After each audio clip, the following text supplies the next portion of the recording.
Happy Monday to you all. Welcome everyone. I hope you are having a great start into the new week.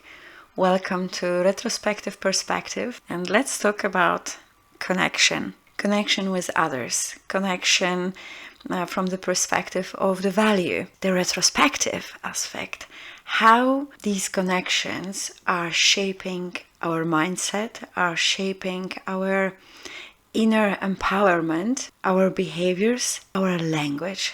I find 3 dimensions how the connections are having impact on us, and it will be positive, neutral, and negative. When I think about the positive one, it will be the way how people with whom we are surrounded by are having impact on our knowledge, how our mind is developing the brain synapses towards the positive, pragmatic, lateral thinking. What kind of elements, what kind of the knowledgeable fruits we are receiving during the process of being connected with those people, that it is bringing us to the higher level of maturity. Maturity where not the emotions are our key drive for decision making, but we are capable to rationalize the situation in somehow cold manner. So we are still having a sharp focus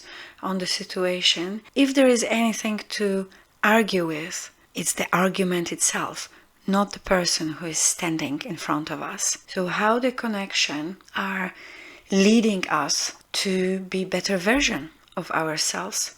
Are we having these kind of connections? If you look around yourself, can you identify people who indeed were your drive to be better version of yourself? If yes, send them right away a message.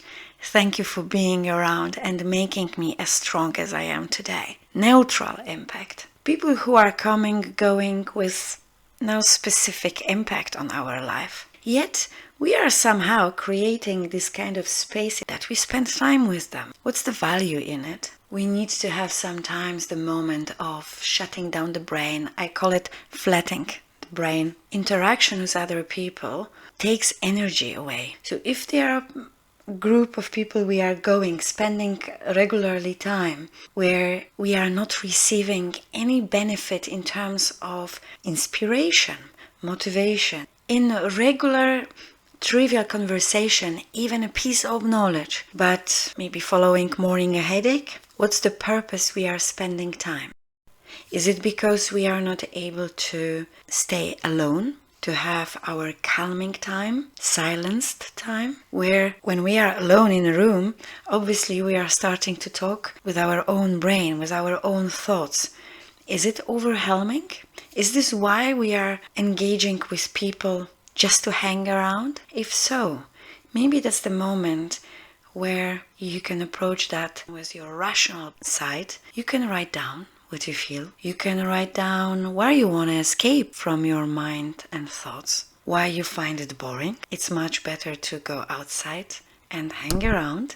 The most important is to ask yourself, who are you and why are you escaping from looking at yourself as you are and spending some time with yourself and very honestly talking to yourself why you are making certain decisions in a way you do, and are you satisfied with the outcomes? Negative impact. The negative impact, quite often if you look really closer, is because we are driven by the toxic needs. I was writing about this in a lately published book, Courage. Toxic needs will be responsible how we are using our vertical process of thinking, how we are utilizing this process towards decision making. Unfortunately here we are choosing these people.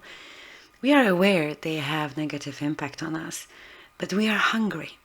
We are hungry of attention. We are hungry of being seen.